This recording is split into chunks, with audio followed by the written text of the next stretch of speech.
Hello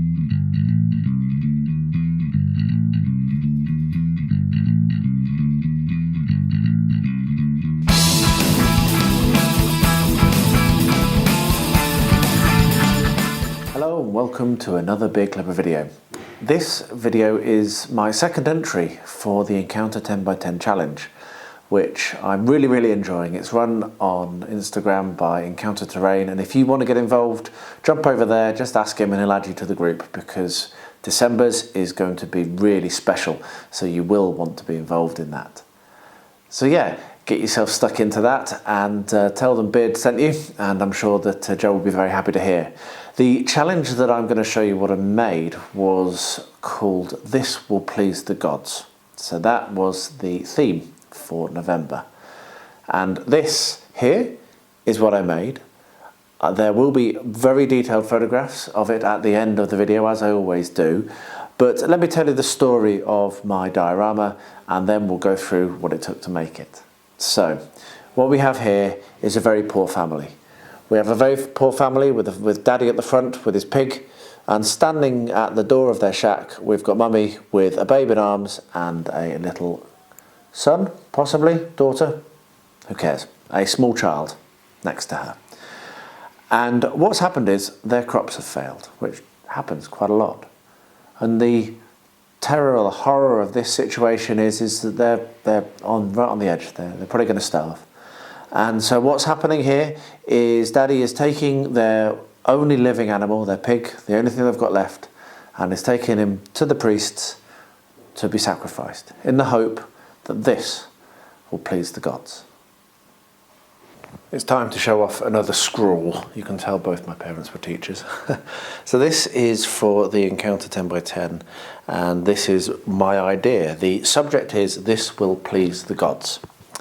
And obviously lots and lots of people are doing lots and lots of cool things, and I probably have no chance of winning, but it's not that, it's about taking part. And after a bit of thought, I was inspired by some ideas, and the one idea that stuck was the one I'm going to do, which I'm going to show you. I had another idea based around the awesome opening scene of Troy, the scenes in Troy when Achilles races to the beach, goes and takes the temple of name of the god's gone from me, the sun goddess, and is stood there surrounded by bodies, and I was going to try and model that scene.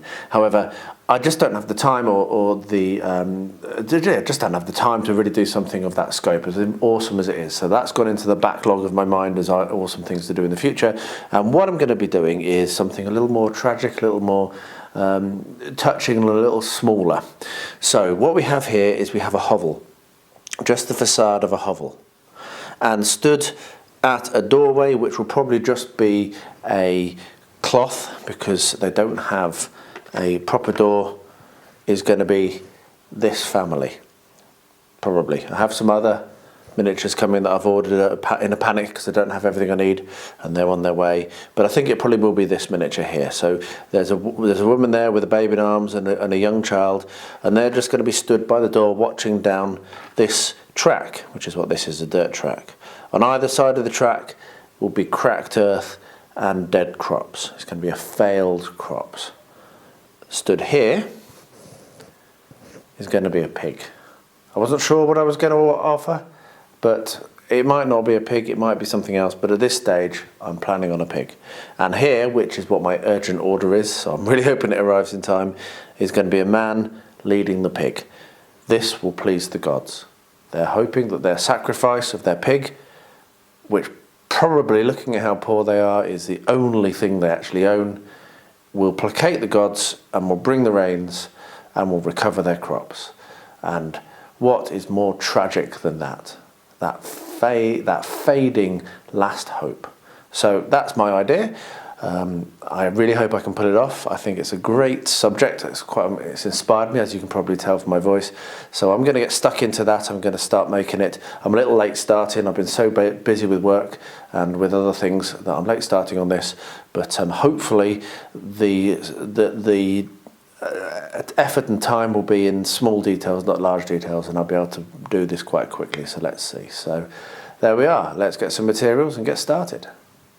So I've done a little bit more sketching, and what I've got is the idea for how I'm going to do the house. So the house is going to go at the back, and I'm going to use cardboard for that because I want it to be a quick build. I want it to be easy.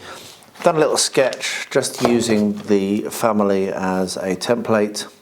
The doorway will probably end up being slightly narrower than that, but basically what I'm going to do is have a flat front for the door.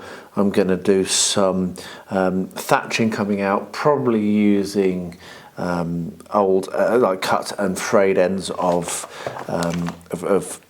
hemp cord, and that will just basically be glued to the back. So I might have to trim this down by just a couple of millimeters at the front, so else I go over the 10 by 10, and we don't want to cheat, do we? But it can glue at the back, and that will be nice and secure. I can put pins through and make it really, really secure. And what I can probably do as well to prevent warping is have a couple of uprights that I can stick to the front as well and have into the terrain. So that's the plan. So what I'm going to do is I'm going to do that now while you're watching. So the width that I've worked out, is about 8 centimeters. So I'm going to be able to do a little bit of the changing in perspective, but not as much as I wanted. Now the height needs to be a little taller, but not too much taller than the family. So about 5 centimeters is going to be a good height, I think. So let's measure that up. And then let's measure 5 centimeters here and then cut that out. I have my safety ruler and I have my sharp Stanley knife, so I will use those to do this cutting. I have just realized that I did a boo-boo there, so I will keep that footage and we will do it again, because what I've done is I've cut it so it's the right height if I was to sit it on top, but I want a centimetre deeper, don't I? So I need to cut it 6 centimetres. So there's a lesson. Measure twice. Doesn't really matter if you don't think first. So think 3 times, measure twice, cut once. The other thing that I had paused while I was just doing that was thinking about how I'm going to do the eaves and how I'm going to support the thatched roof. So I have some thoughts on that which I'm going to develop in my mind. One thought is that I might just put a little strip across the top which will and just a little bit below, so that will enable that kind of angle to be generated. But now with this, the correct width and 6 centimeters, not 5 centimeters, this now will stick in correctly and look perfectly good. So let's get that prepared. So if I bring that forward, you can see that that is going to fit very nicely there, and I can glue that in, stick that through, and we've got ourselves our facade. So the next thing to do is to think about this doorway. So I'm going to mark a centimetre up. Actually, what I'm going to do, even easier, the better way of doing this is going to be for me to offer it up there and just draw a line. There we are. So that is where it's going to overlap the base and be glued. So what I can now do is work out roughly where I want to have the door, and I want to have the door not very central, but maybe I want the centre of the door to be about there. You couldn't see that. The centre of the door to be about there. Apologies, I was out of shot. I don't have my monitor set up properly.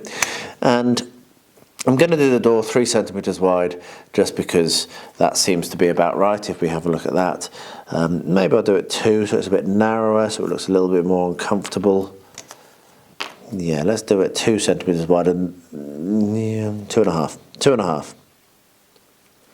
That was a very, very rambly section, wasn't it? Sorry. And then we'll do it 4 centimetres high. Okay, what we'll now do is we will cut that out.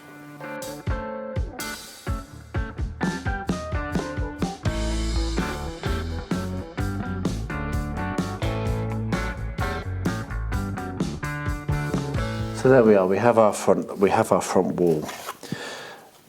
The thing that I muttered about the eaves I'm going to do now, and then we will glue this, and then I will be able to start thinking about the rest of the terrain. So what I'm going to do is cut a strip off of this sheet and glue it along the top, just to give it a little bit of a build out. This will be hidden underneath the eaves, so it's just going to be a little bit of support. There we are. So I will glue that now, just using PVA. So that will now be, that will now support the material that I use to create the thatch effect. So we will clamp that and then let that to go off.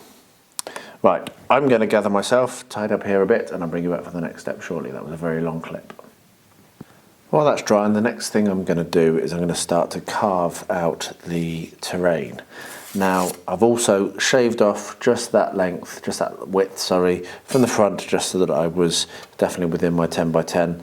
So you can see now that the depth is now less than 10, just. Yep, a couple of millimetre less than 10, which is about the width of the house, so I'm going to stay with him. Though I do think you are actually allowed a 5 centimetre overhang, so maybe I didn't need to do that, but whatever, it's only a couple of millimetres. So I'm going to do very, very little in terms of depth on this, because it's supposed to be planes and flats and what have you. However, what I do want is just where I want to have the path, I'm just going to very, very lightly carve out a slight depression so that the garden around it is a little bit prouder. So I'm just going to take this down. I'll put some music on and take this down into a little dip.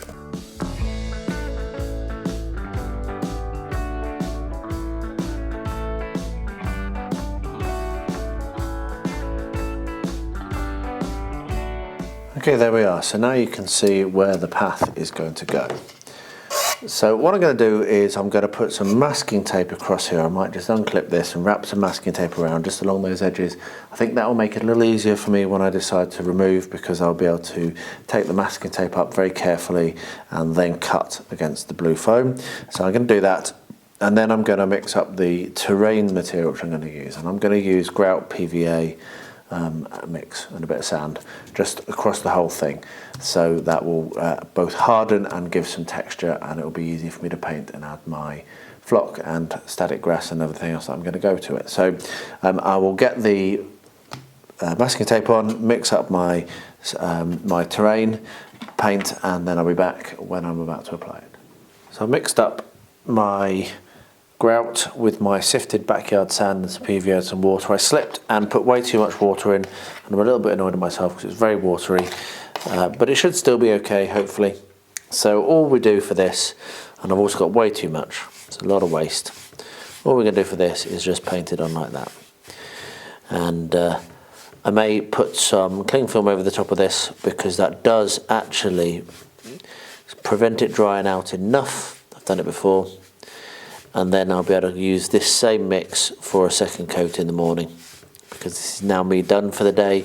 I'm going to leave this to go off overnight. There we are. So I'll probably, as I say, wrap some cling film over the top of that and let that and leave that overnight, and I'll be able to reuse that in the morning. So yeah, let's just do that as well to seal it all off. So there we are, really good progress, really pleased with that to get started on it, and I'll bring you along for the next step when I get to it. But I'll just do the second coat in the morning without rolling the film. There's no point in showing exactly the same steps. So yeah, really, really cool. It's early the next morning and that has dried. However, I've not yet done the second coat because I had an idea. What I'm going to do is I have my largest gravel here, and I'm going to just use a little bit of PVA to stick some stones down onto where I'm going to have the garden. So it'll be not very good quality ground as well. So I'm just going to dab a few blobs of PVA on like this, not much, and I'm going to put a stone in each one, so I don't want to overwhelm it. And then what I'll do is when I come to paint the remainder of the grout mix on, then I'll make sure to try to avoid these stones, and then I'll be able to pick them out and paint them properly later when I do the colouring. So we're just going to put some some stones in like this. And the idea is I can build the grout up to them so they'll look like they're in the ground. The reason I'm doing this now rather than after I've done my second coat of grout. So there we are. Get that done. Wait for that to dry. Second coat of grout. And then I'll bring you back for the next step. While the base is drying and before I get rid of the rest of the mix, I want to finish the front of the little shack, because I realise when I glue it on I'm going to want to put some mud and stuff in the front of it, which is going to be using the same material as I put on the base, so I need to get this done sooner rather than later. So the first thing I'm going to do is I'm going to think about how I'm going to stain this, and then the second thing I'm going to do is I'm going to make and put the little bits of put this on here so that it looks like thatching. That's the word I was looking for, thatching. So I'm just going to use this technique. I've not done it before, so I want to try it out. So the first thing that I'm going to do here is I'm going to paint some brown on. I'm just going to use my burnt umber or raw umber even, just for this, which is what I normally use for painting wood onto cardboard. So we'll grab a brush and we'll quickly paint that, and it won't take very long at all. So we'll just do that now. And this will then be dry brushed when it's dry with a lighter colour to add dust and what have you. But it's just going to be quite a dull brown, not going to look very nice at all. This poor family living in this poor house, not really able to paint their house. They're just glad to have one. So there we are. Good. Right, so I'll let that dry and then I'll come along and I'll dry brush it with like a creamy colour, and then I'll bring you back along when I'm going to start doing the thatching. Look at that beautiful hovel front. So that was just basically me stippling on with my large dry brush with this kind of like a yellow, dark sandy yellow, and it's working. It looks really nice. It looks like an old knackered clapperboard house, which is what I was going for. So what I'm going to do now is I'm going to start working on the edge of the roof, and to do this I'm going to snip off little sections of this string, and about a centimetre and a half long should be enough. So let me just get a load of those. That may be enough. We'll find out if it is or isn't. Now I'll do most of this off camera because it'll be a bit dull to watch me doing this repetitively, but the idea is, as I understand it, is you kind of separate it out a little bit like that, and then what we're going to do is we're just going to glue it in place there. And I'm going to go along and do that across the whole thing. So we'll separate it out a little bit. Having it slightly uneven is part of the plan. This is, as I keep saying, this is a hovel. These are not rich people, and they are not going to have been able to really maintain their house to any level.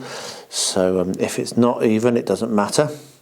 And what we'll do is we'll probably end up putting a second layer on top. So I'll glue this layer across like that now. I'm probably going to end up using PVA because I find it more forgiving, and then I'll just leave it in the sun to dry and then come and do the second layer. And I'll bring you along when I do the second layer so you can see what it looks like. So yeah. So next step I'm going to do is I'm going to stick the hovel to the diorama, and the reason I'm doing this is because the leftover grout mix is starting to go off and I hate waste, so I'm just going to get this stuck in place very, very simply. PVA, push it into place, and then get some dressmaker's pins and push through. Now I might find that I should really have started the dressmaker's pins off, and that will then mean that it just doesn't move and it is nice and secure. So let's just get that positioned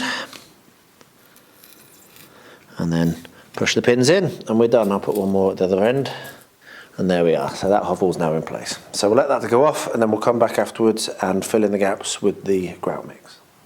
So this is now it dried on, and I'm going to use the last of the grout mix to fill in the gaps at the end. The grout mix is now very, very dry, so it's almost a paste, which is actually quite nice to put down, as you can see. So I'm going to be able to fill in these gaps, build up over the edge, and fill in just on the bottom of the doorway as well. And that'll be a nice place to leave it today. Wasn't expecting to get any hobbying done, but when I saw this was going off, I thought I'd better just make use of this material before it goes off. So there we are, and we can put some more down on the rest of it. I might get a bigger brush, but I'll get that finished, use up all the rest of this material, and then leave that to go off overnight. As you can see, I've used some clamps just to keep this in place, the back wall in place. It was bowing a little bit, which is what happens when you have things that are moist and only made out of cardboard. However, it is now stuck in place really nicely, so I can remove these. And what I'm going to be doing now is I'm going to be coming along and I'm going to try to finish off this base. I'm still waiting for the miniature, and I want to paint them all together really, so I may as well get this all done, and that means the next step is dry brushing. So this Africa colour, which I've been using a bit for a few projects recently, is really becoming one of my go-tos as my build style develops and changes, which it does. Initially I always use chocolate, which is what you see there, but just bringing in a little bit of a lighter kind of element is actually something that I'm really liking to do. So what I've got is my big dry brush, and I will now come in and very lightly come over, very lightly, make sure I've not got too much on there, very lightly come over and dry brush like this over all the terrain. Now the rocks I will be coming along and painting independently. There we are, that's done. So it just makes it look a little bit more washed out, a little bit more arid and desert-like, which is what I'm looking for. And it also brings out a lot of the texture which we've got. So I may come along with even more, but for now that's good. So what I'm going to look at doing now is working up and building up the two field sides, and I'll be leaving the path basically looking like that. So we're going to do some flocking and we're going to do some dead grass, and it's just going to look really, really manky. So I'll get that together and I'll bring you along when I'm ready. So now we come to the detailing of this piece, and you can see that I've gathered together a load of stuff. I've got some serious play crops. I'm going to pull some of these out and I'm going to make them look very sickly. I've got some detachable wheat bushes, which I can make look very dead. I have these dead tufts from Luke Geek Gaming Scenics. I have some dead static grass, also from Luke Scenics. I have some patchy grass from War World Scenics, and I have some kind of very light green grass that I can put down as well. So what we're going to do is I'm just going to run the camera and put some music on, and I'll interject if there's anything to add, and if there isn't then I won't. Oh, I've also got some, sorry I forgot, at the back here I've also got some rubberised horsehair to use as well. So I'll just get this done and you can follow along and enjoy the music.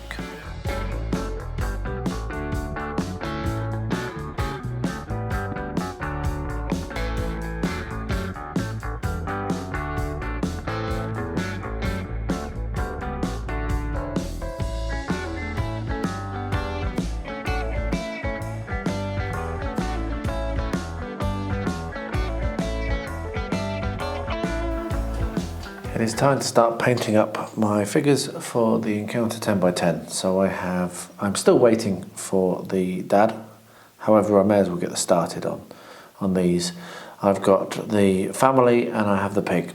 So what I'm going to do is just leave the camera running. I'll put some music on. I'll try to remember to highlight which colours I'm using. And I'm going to get a little bit of this done this evening. It's quite cold, so I probably won't get much done tonight, but I'm hoping to get a little bit more done tomorrow as well. Need to wrap this up as it's rapidly approaching when I need to actually finish and submit my entry. So yeah, so I'll get these done. I hope you enjoy the following clips, and yeah, thanks for watching.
Well, there we are. That's enough for the evening. It is quite cold. I flicked it over to manual focus there because it was just doing my head in a bit. So hopefully that stayed in focus.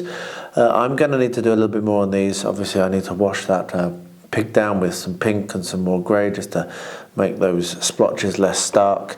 And clearly, I haven't done any washes yet on these two either. But I'm very pleased with how it looks. And tomorrow that won't take me very long to finish. So I'm going to go and warm up. And I hope that you enjoyed watching that, and yeah, I'm pretty pleased with how they've come out. Right, I've got the fire lit down here now, so it's the next morning. It's still cold, still damp, and yeah, so I'm going to do the washes on these two minis and then they'll be done. So again, I'll pop some music on and you can watch as I just apply the washes. It won't take me very long.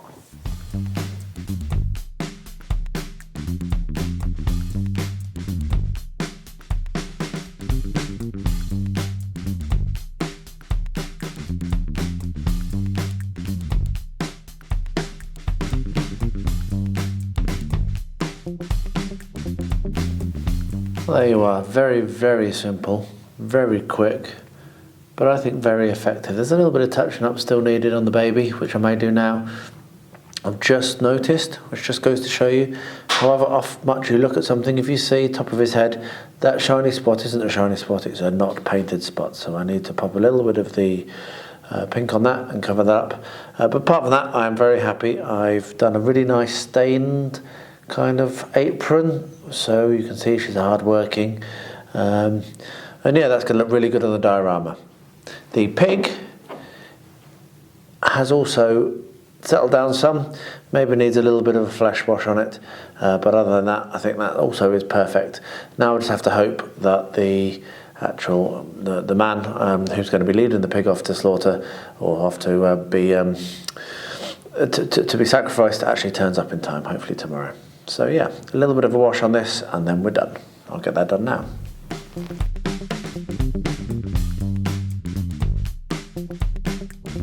This part of the build is almost entirely done. I've got a little bit more to do on the roof and obviously need to put the barrier down there for the door. However, I have now painted up these miniatures and they're looking absolutely great. Now I have a delivery waiting for me in town, which I'm going to go and check a bit later on. Which may have the miniature for the man. However, until that arrives, I don't know if I'm actually going to be able to fix this and finish it. One absolutely awesome thing, and this will date for people that know me, that I've just found is that I actually managed to win the Crafter's Choice last time round on this challenge, which was completely and utterly not part of my expectation. I'm doing this for a laugh, not because I think I'm going to win. So I'm very, very pleased that my little dude, the tiny dude going across on his tightrope, managed to win an award. That was just amazing, completely and utterly blew my mind. So that's cool. So what I'm going to do now is I'm going to separate this miniature from its base. Now there's a couple of ways of doing this. One of which is you can use a hobby saw like this to try to separate it. However, I think in this case I'm actually not going to do that all the way. So what I'm going to do is I'm going to try to separate the lady. I'm actually going to need to bring this to the edge of the board, so I will get this done and I'll bring you back for the next step because I'm not going to be able to do this in shot very easily. That's actually proven to be quite hard even with it pulled right close to me. So let me show you the other method that I normally use. So I'll just zoom in a little bit better. There we are. So what I do is I take my clippers and I just trim off the base where I don't want it, which then means that you can come in with a file and you can sand down anything that's left over. Now this works well, particularly easily for plastic. It does work for metals as well. You just need to be very careful that you don't accidentally clip off anything you want to keep. But yeah, you can just use your clippers to kind of remove the material you don't want. So I'll get that done and I'll bring you back when it's finished and show you the next step. There you are, that's done. I've separated them all and left a little base which I will now be able to glue down. And to glue this, I am going to literally just use PVA glue. There is no point in trying to use different type of glue. PVA will be sufficient, so we'll put a little dab of PVA glue on the bottom of each of these and then carefully put them in place in the doorway, which is where I want them to be, and then I'll leave that to dry and that will now be perfect. So if you're worried, you can pin, obviously, and if this turns out to not be secure enough, then I will pin. But now we have some population on the board. We just have to hope that Daddy arrives in time. I was very happy today that Daddy arrived. There he is. So what I've done since he's got here is I've primed him. Let me just point a better camera so you can see him a little bit better. I've primed him and I've stuck him to a bit of cardboard just with some PVA just to help me with painting. Now it's not going to be the strongest thing in the world, but it'll be fine. I'm not going to record the painting process because I'm going to do a relatively quick job, but I'll bring you back when it's done. It's night, it's cold, I'm not going to be down here for very long. I'm just going to put the basic colours on now, and then tomorrow morning I will be back to finish because I'm determined that this is going to be done tomorrow. So yeah, just got a few colours on him and I'll show you what it looks like at the end of the evening. This is after about 20 minutes of effort and I'm really pleased with how he's come out. He's obviously got his holes in his boots and he's got his patches in his clothing on the front there, you can see, and on his hood. Yeah, sorry about the bad photography there, it's quite hard to keep it in focus this close in, but yeah, it's pretty cool. It's going to be absolutely perfect for what I'm looking for. And next clip is after I've done the washes as well, so then he's ready to actually go onto the diorama. My microphone was definitely turned on, but it didn't seem to pick up my voice, which is why you are getting voiceover beard.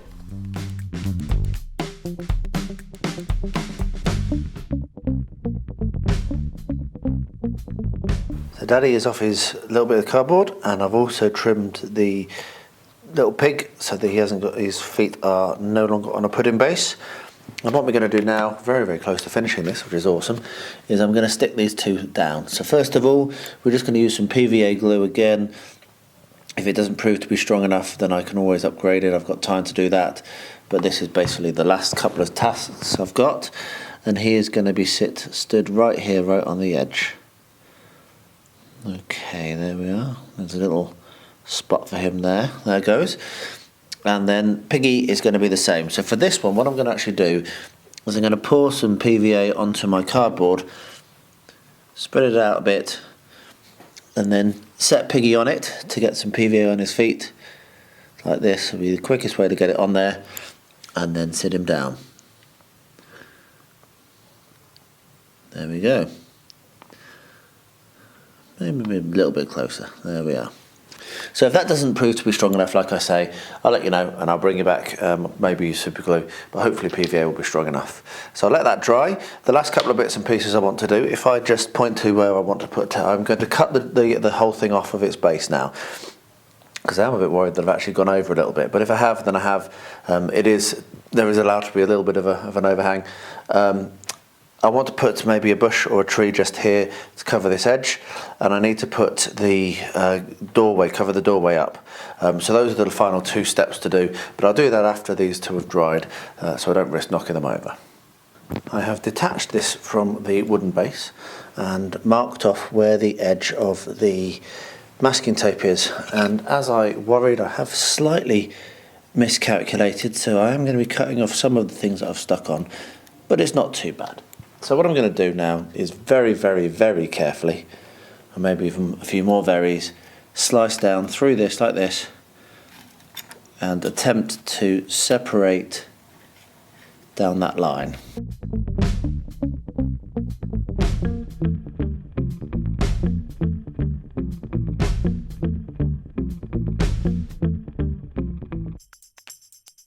There we are. So that is why I've done that this early and not left it right till the very end when I run out of time, because I have some cracking at the back here, which you can see, which I will be able to fix now with some PVA. But the really good thing is that is not warped at all. So I'm happy with that. So now I can see the extent that I need to complete. I've got a little bit of area here that I want to put a bush, and potentially I'm going to fill that gap, but I might actually just leave that one. I might put it on this side now, which will help to hide that little bit of damage, and then I'm going to put the doorway in, which is going to be like a hanging rag that will be hanging over the door. So we're really, really close to finishing this. I've also got to put some washes on this green stuff. The greenery is way too bright, so I'm just going to grab some brown paint and drop that on just to like dull that down. I'll probably use some Agrax or some Null Oil or something like that just to dull it down. But we're really, really close to this now. Very, very exciting. This is going to be ready early, which is unheard of. I bought these for the lake build, bush bluehend, whatever that means, flowering bushes. And they come with a little kind of like root system, which you can see here. I've pushed it too close, sorry, you can see there. And I think that's going to actually work really well to hide up this, to cover up this area and this damage. And what I've done is I've got a little stick, a little twig from the garden, and just stuck it in so it looks like a dead something or other. And what I'm going to do is I'm going to come in here and glue it in place so it doesn't overhang. I'm going to have to shove it right in underneath, but a little bit of PVA, and that will finish that little area off very, very nicely indeed, as you can see. So there we are. So let's just get a little bit of PVA, dob it in, and then slide it in underneath there, and then that bit's done. And all I've got left to do then is a little bit of staining and a little bit of the doorway. So a little bit of PVA there, and we can shove this in. I will leave that to go off, and then when that's dry I'll come and I'll do the doorway and do the staining, and it'll be done. Next up is doing the rag that is going to cover the doorway. So I've got this little bit cut off from an old pair of combats which died, and what we'll do is we'll put a bead of PVA along the top like so, put that over there, and then use some clamps. Though maybe I don't need to. Let's see if I can get away without using clamps. I'd rather not clamp it. And just pop it like that. And then if we turn this around, you can see that now I may need to put a little bit on the bottom as well, actually. Let's just take that off again and put some on the bottom just so that it doesn't gape quite so much. And that now will be a nice doorway behind them that won't show through the light through, and does look a little bit kind of grotty. So I'll drop the camera down, get a better angle, and show you what that looks like now. There we are. So there's a little bit of leaked PVA on the door, but you can see that there is starting to really look quite good and really start to come together. I may need to do a little bit more work on the thatch as well, looking at it from this angle, but I'll just do that the same technique, just put a little bit more of the split twine onto it, and yeah, very, very close to being done. I'll be bringing you back for the next step shortly. Made a little adjustment to where the pig is, and I did my absolute best to film it, but it just didn't come out. But I have actually put the little bit of metal which is being used to drag the pig. As you can see, I've wrapped it around his middle and attached it to Daddy, so that's done. So the final thing that I'm about to do now, once I finish doing Steadicam, is I'm going to use some Agrax Earthshade here. And I'm going to, that was very blurry, I'm going to put this all over the plants to make them less vibrant and look sick. So we're just going to come in here very quickly and simply blacken the plants down like this. And they'll look rotten, and it'll be obvious where it wasn't before that there's a problem with the plants. And I'll also be putting some on the pumpkins. So let's get this done.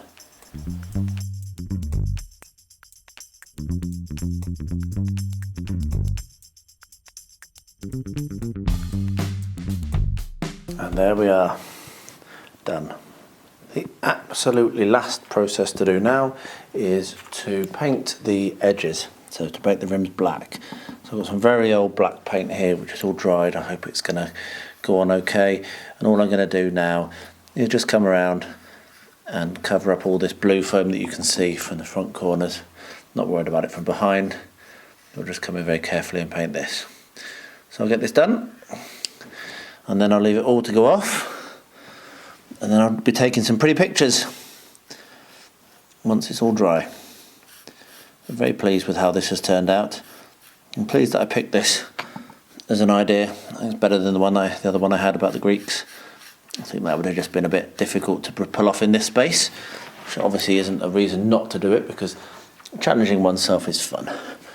but it's better to do something which actually is going to be understandable when you see it. So there we are. Last touch. Very, very pleased with how this looks. And now that really is done. So, do you think that would have pleased the gods? Well, let's see. Let's see if it pleases the judges as well. I hope you enjoyed the video. I hope that it inspired you to maybe have a go at making your own mini dioramas.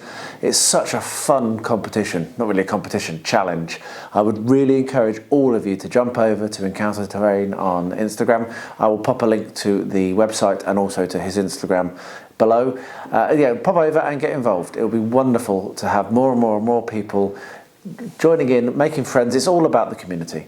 I would like to say as well that my entry last month, the crossing entry, well, I'll try and remember to pop a link to that here, the video for that, actually won the Crafter's Choice, which blew me away. I was just totally not expecting to win anything for it. And the Crafter's Choice is voted for by the community, which means more than anything to me. I mean, obviously it would be wonderful to win first prize, but how wonderful it was to be voted for by my fellow crafters and to win that. I mean, I was totally not expecting it. It was a complete surprise, and yeah, I was very, very, very proud of myself and humbled because some of the entries were just superb. So anyway, I'll stop rambling now. I am happy. I'll pop some photographs after this outro so you can see some of the details of the build, and thank you very much for watching, and please stay safe, stay healthy, and stay well.